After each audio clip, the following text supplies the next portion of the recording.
వైజాగ్‌లోని మధురవాడలో నిండు గర్భిణి అయిన అనూష ఘటనలో ఆమె భర్త జ్ఞానేశ్వర్ గతంలో ఎన్నో వేషాలు వేశాడు ఆమెను చంపడానికి. అసలు ఎన్ని కుట్రలు పన్నాడో కూడా ఒక్కొక్కటైతే బయటకు వస్తూనే ఉన్నాయి.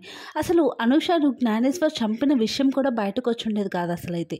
కానీ రాత్రి పడుకున్న తన భార్య తెల్లారేసరికి ఉలికి పలుకు లేకుండా ఉందని నాటకం కూడా ఆడాడు. కానీ అనూష స్నేహితురాలు తల్లికి అనుమానం వచ్చింది.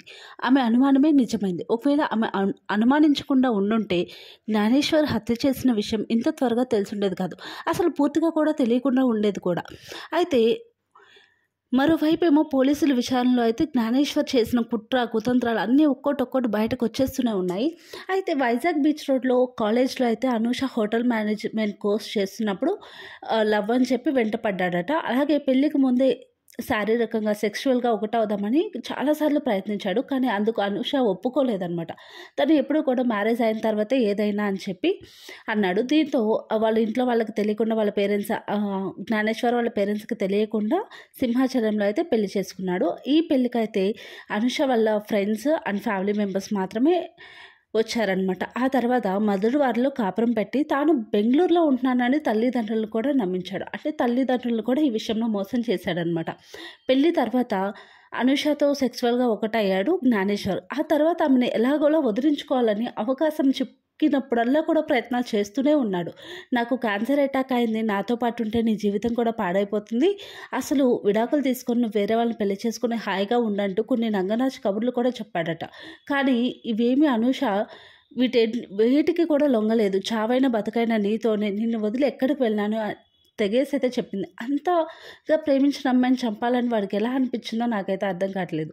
అండ్ పెళ్ళై 2 ఏళ్ళు గడిచినా కూడా ఇంట్లో ఒక 2 మంచాలు, వంట సామాన్లు తప్ప ఇంకెటువంటి సౌకర్యాలు కల్పించలేదన్నమాట. అసలు ఆమెతో కలిసి ఫోటోలు కూడా దిగేవాడు కాదు. ఫ్రెండ్స్ ద్వారా బయటకు ఏమైనా వెళ్ళిపోతాయని ఎప్పటికప్పుడు జాగ్రత్త పడుతూ వచ్చాడు.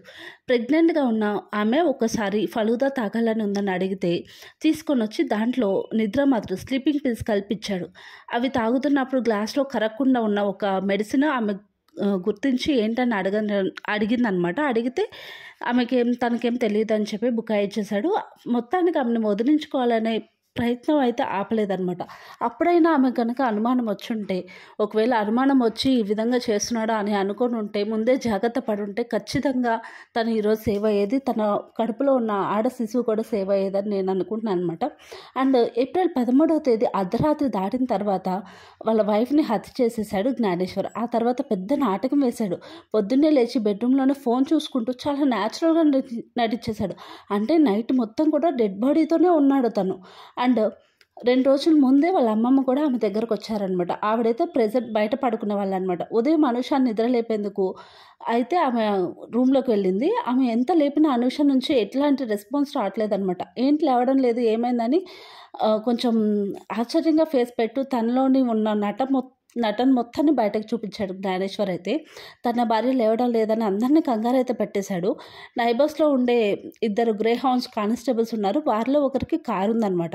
ఆ కారులో ముందుగా ఒక హాస్పిటల్కి అయితే తీసుకెళ్ళాడు అనూషని. అనూష అప్పటికే చనిపోయిందని చెప్పేసి డాక్టర్స్ అయితే కన్ఫర్మ్ చేసేసారు. అయితే వాళ్ళతో హాస్పిటల్కి వెళ్ళిన అనూష యొక్క స్నేహితురాలు తల్లి ఆమె మెడపై ఉన్న మచ్చను గుర్తించింది.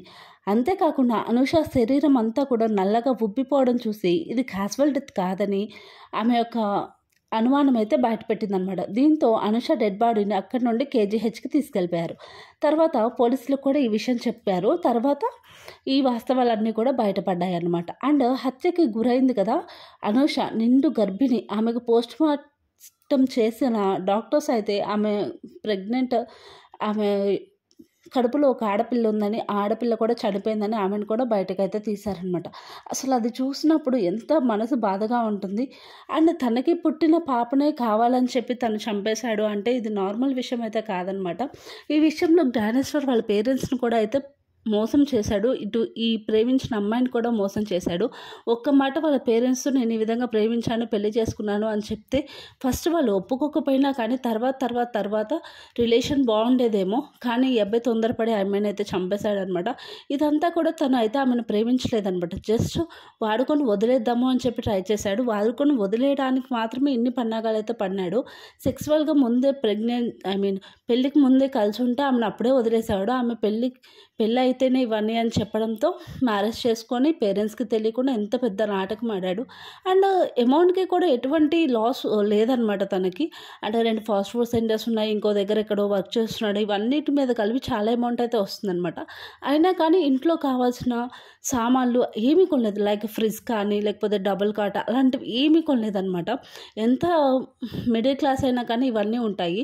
అండ్ అనుష వాళ్ళ పేరెంట్స్ విషయానికి వస్తే, అనుష వాళ్ళ ఫాదర్ 4-5 years బ్యాకే చనిపోయారు. వాళ్ళ మమ్మీ ఏమో హెల్త్ సరిగ్గా ఉండదన్నమాట. సో వీళ్ళ ద్వారా వచ్చే ప్రాబ్లం ఏమి లేదు, చంపేసి నాటకం ఆడేసి వెళ్ళిపోదామని చెప్పి అయితే అనుకొని ఉంటాడు.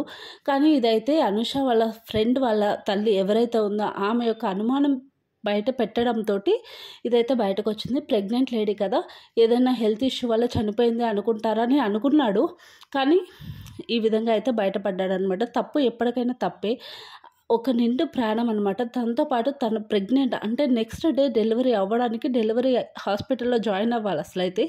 అలాంటి ఆమెను ఈ విధంగా చేశాడంటే ఇంతకన్నా క్రూరుడైతే ఇంకోడు ఉండడు. అసలు మన దేశంలో ఇట్లాంటి సంఘటనలు ఎన్ని బయటపడుతున్నాయో, అసలు చిన్న పిల్లల దగ్గర నుండి పెద్దవాళ్ళ వరకు హత్యలు అత్యాచారాలు జరుగుతూనే ఉన్నాయి. అసలు నిజంగా చెప్పాలంటే ఇదైతే హృదయ విదారకమైన ఘటన అనే చెప్పాలి.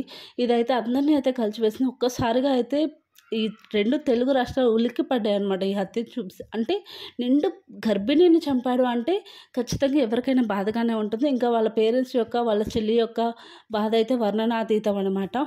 సో ఇలాంటి వాళ్ళని నడి రోడ్డు మీద ఉరితీస్తే కానీ మంచి జరగదు. ఇప్పటికీ కూడా జ్ఞానేశ్వర్ పేరెంట్స్ ఎవరు ఏంటి అనేది అయితే ముందైతే బయటపెట్టలేదు. అంటే వాళ్ళకి ఈ కేసుకి ఎటువంటి సంబంధం లేదు కదా, అందుకోసం అని చెప్పి వాళ్ళైతే బయటకు రాలేదు. వాళ్ళ చెల్లి ఇచ్చిన స్టేట్మెంట్ ప్రకారం అయితే కావాలనే చేశాడు. అసలైతే నన్ను అడిగితే అనుష ముందే మేల్కొని ఉండాల్సింది. ఎప్పుడు అంటే ఎప్పుడైతే ఫలూదాలో స్లీపింగ్ పిల్ వచ్చిందో, ప్రెగ్నెంట్గానే ఉంది అప్పుడు కూడా తను. ఎప్పుడైతే స్లీపింగ్ పిల్ బయటకు వచ్చిందో అప్పుడే తను ఆలోచించుంటే బాగుండేది. కానీ తను ఆలోచించలేకపోయిందనమాట. అందువల్ల ఈ ప్రాబ్లం వచ్చిందని చెప్పి నేను అనుకుంటున్నాను. అండ్ నిజానికైతే నిందితుడు ఎవరైతే జ్ఞానేశ్వర్ ఉన్నారో ప్రత్యక్షంగా ఒకరిని, పరోక్షంగా ఇద్దరిని బలిగొన్నాడు. అంతా చాలా అంటే చాలా డిసప్పాయింట్ అయిపోయారనమాట. ఆమె లాస్ట్ నైట్ 11 o'clock వరకు కూడా తన స్టేటస్ అనేది హ్యాపీ ఎమోజీస్ అయితే పెట్టింది. అంటే యాక్టివ్లోనే ఉంది. నెక్స్ట్ డే ప్రెగ్నెన్సీ డెలివరీ అవుతుంది, పాప కానీ బాబు కానీ పుడతాడు, న్యూగా పేరెంట్స్ అవుతున్నాం, ఎవరికైనా ఆనందం అనేది చెప్పలేనిదనమాట. కానీ ఇతను చేసిన ఒకే ఒక తప్పు, అతను కావాలనే పథకం ప్రకారమే చేశాడు. ఒకవేళ పథకం ప్రకారం కాకుండా వాళ్ళు గొడవ పడుతున్నప్పుడు చేసి కనుక ఉండుంటే, నార్మల్గా చెప్తున్నాను, ఒకవేళ ఉండుంటే ఏదైనా బై మిస్టేక్ తనని ఏదైనా చేసినా అప్పటికప్పుడే హాస్పిటల్కి తీసుకెళ్ళి భయపడేవాడు. కానీ అలా ఏమీ చేయలేదన్నమాట. అలా ఏమీ చేయకుండా తను చనిపోయిందని కన్ఫర్మ్ చేసుకొని తన్ని ఎప్పుడైతే కొట్టాడో అప్పుడు తను స్పృహ కోల్పోయిన తర్వాత చున్నీతో ఊరైతే బిగించేశాడు. తను బెడ్ మీద ఉంది, ఇతను కింద పడుకున్నాడు. అంటే తన వైఫ్ చనిపోయిన ఆ వైఫ్తోనే నైట్ అంతా కూడా స్పెండ్ చేసి తెల్లారిపాటికి ఏమీ తెలియనట్టుగా అయితే నాటకం అయితే ఆడాడనమాట. ప్రెసెంట్ అయితే ఇతను పోలీసులు అయితే అరెస్ట్ చేశారు. కోర్టు అయితే 28 అంటే ఈ నెల 28 వరకు అంటే 14 రోజులు రిమాండ్ అయితే ఇచ్చింది. ప్రెసెంట్ అయితే జ్ఞానేశ్వర్ని సెంట్రల్ జైలుకి అయితే పంపించారు. ఇంకా వాడి లైఫ్ ఖచ్చితంగా ఒప్పేసుకున్నాడు కాబట్టి నిజం అనేది ఖచ్చితంగా ఇంకా జైల్లోనే ఉండాల్సి వస్తుందన్నమాట. ప్లీజ్ ఎవరైనా ఇట్లా లవ్ చేసి మ్యారేజ్ చేసుకున్న వాళ్ళు 1-2 సార్లు వాళ్ళ ఫ్యామిలీ బ్యాక్గ్రౌండ్, తన బ్యాక్గ్రౌండ్ అంతా చెక్ చేసుకోండి. అప్పుడు మాత్రమే మీరు హ్యాపీగా ఉంటారనమాట. అప్పటికి అనుష చాలాసార్లు అడిగిందంట వాళ్ళ పేరెంట్స్, మీ పేరెంట్స్ దగ్గరికి వెళ్దాము అని. కానీ తినే దాటేస్తూ వచ్చాడు, అమ్మ వాళ్ళకి ఈ విషయం తెలియదని. కానీ ఒక్కసారి వెళ్ళి కలిసి ఉంటే ఎలా ఉండేదో తెలియదు. సో ఫైనల్గా ఈ విధంగా అయితే ఇద్దరు చనిపోవడానికి కారణమయ్యాడు. సొంత కూతురు, తన కడుపులో పెరుగుతున్న బిడ్డని ఇంకా బయటకు రాని ఆమెను కూడా చంపడానికి వాడికి మనసు ఎలా వచ్చిందో నాకైతే అర్థం కావట్లేదు. సో ఇలాంటి వాళ్ళకి తగిన శిక్ష అయితే పడాలని నేను కోరుకుంటున్నాను.